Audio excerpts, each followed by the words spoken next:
तो किसी भी हिंसक पशु से उसे भय नहीं रहता है और पशुओं का वध करने का, उन्हें मारने का जो दोष लगता है उस दोष से वो मुक्त हो जाता है। 13 मुखी रुद्राक्ष के संबंध में कहते हैं यदि यह प्राप्त हो जाए कार्तिकेय तो इसे कार्तिकेय के सदृश समझना चाहिए। हे कार्तिकेय, ये स्वयं तुम्हारा स्वरूप है और यह सभी प्रकार की कामनाओं को पूर्ण करने में, सिद्धियां प्राप्त करवाने में, रस रसायन सब कुछ सिद्ध हो जाता है। या जिसके पास रुद्राक्ष 13 मुखी होता है उसको रसायन जितने भी प्रकार की सिद्धियां हैं वो सब सिद्ध हो जाती है। खड़ानंद, अपने माता पिता अथवा भाई का वध करने वाला व्यक्ति भी इस रुद्राक्ष को धारण करने मात्र से सभी पापों से मुक्त हो जाता है। कहा यदि उसने अपने भाई माता पिता का वध कर दिया हो और 13 मुखी रुद्राक्ष का धारण करता है तो निश्चित जानो कि वह इस पाप से मुक्त हो जाएगा। श्री नारायण कहते हैं कि रुद्राक्ष के संबंध में भोलेनाथ कहते हैं कि इसके संबंध में अधिक और क्या कहें। कहते हैं कि किसी को यदि 14 मुखी रुद्राक्ष मिल जाए और वह निरंतर अपने मस्तक पर धारण करे तो उसका शरीर साक्षात शिव तुल्य हो जाता है, शिव के समान हो जाता है। भोलेनाथ कहते हैं कि हे वत्स, अगर 14 मुखी रुद्राक्ष मिल जाए और उसको अपने मस्तक पर धारण करे जो व्यक्ति, तो साक्षात हमारे समान हो जाता है। फिर रुद्राक्ष तथा इसका धारण करने का जो विधान है उसके संबंध में बताते हैं कि हे पुत्र, जो रुद्राक्ष की माला है वह विधि विधान से, यथाशक्ति विधि विधान से उसको प्रतिष्ठित करना चाहिए और प्रतिष्ठित करने के बाद में उस जप माला को मस्तक पर, गले में अथवा कान पर धारण करना चाहिए।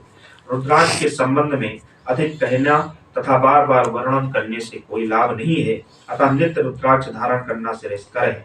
विशेष कहते हैं कि यदि बिना रुद्राक्ष के और बिना तुलसी माला के धारण किए हुए जो व्यक्ति दान करता है वह दान निष्फल हो जाता है।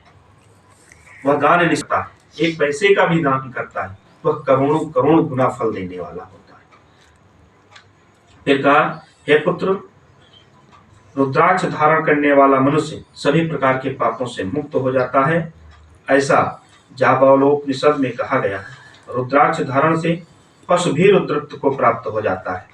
एक रुद्राक्ष सिर पर धारण करने वाला व्यक्ति सभी दुखों का नाश करने में सक्षम हो जाता है। यदि आरंभ में साक्षात वेद प्रतिपादित तथा मुक्तिदायक रुद्राक्ष को धारण करने में श्रद्धा न उत्पन्न हो तो भी अनेक जन्मों के बाद भगवान शिव के अनुग्रह से रुद्राक्ष धारण करने के प्रति स्वाभाविक रूप से इच्छा उत्पन्न हो जाती है।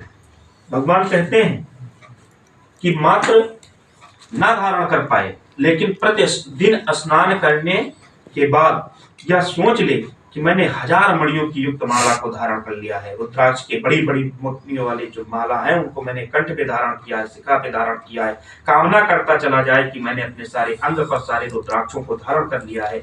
मेरे पास हजारों हजार मणियों के समान बड़े बड़े मोतियों वाला जो रुद्राक्ष है वह 1000 गुरियों का मैंने पहन रखा है, 1000 मणियों का पहन रखा है। धन तो सभी बांट लेंगे। मृत्यु हो व्यक्ति की तो सबसे पहले धन ही लेते हैं, लेकिन ये रुद्राक्ष माला आपसे कोई नहीं लेने आएगा, तुलसी की माला कोई लेने नहीं आएगा। इससे कोई पूछेगा नहीं ये कहाँ असर दिखाएगा, यह यमलोक में असर दिखाता है। आगे बताते हैं कि हे पुत्र, जो मनुष्य रुद्राक्ष धारण करता है वो कितना भी पापी हो, कितना भी उसको शिवलोक की प्राप्ति होती है। तो कहा, मनुष्य को छोड़ो, हे पुत्र सुनो, एक गर्दभ की मैं आपको कथा बताता हूँ। श्री भगवान कहते हैं, एक गर्दभ विंध्य पर्वत पर रुद्राक्ष का बोझा ढोया करता था। एक समय पथिक अधिक बोझा उसके ऊपर लाद करके हाँकने लगता है और इतना बोझा हो जाता है, वो थका हुआ होता है कि वहीं पर गधा गिरता है और मर जाता है। जब मर जाता है तो जितना भार होता है रुद्राक्ष का उसकी पीठ पर लदा हुआ, उसी के अनुरूप वह साक्षात शिव के स्वरूप में परिवर्तित हो जाता है और हाथ में त्रिशूल लिए हुए उस शिवलोक को चलाता है और वहीं पर वह जो है शिव के गणों में समाहित हो जाता है। अब जब पशु के ऊपर रुद्राक्ष रखा था मात्र, उसने धारण नहीं किया, रुद्राक्ष को प्रतिदिन ढो रहा था, उसके प्रभाव से वो मर गया, तो वो साक्षात शिव के स्वरूप में हो गया। शिव जी कहते हैं मेरा स्वरूप उसने धारण कर लिया और हाथ में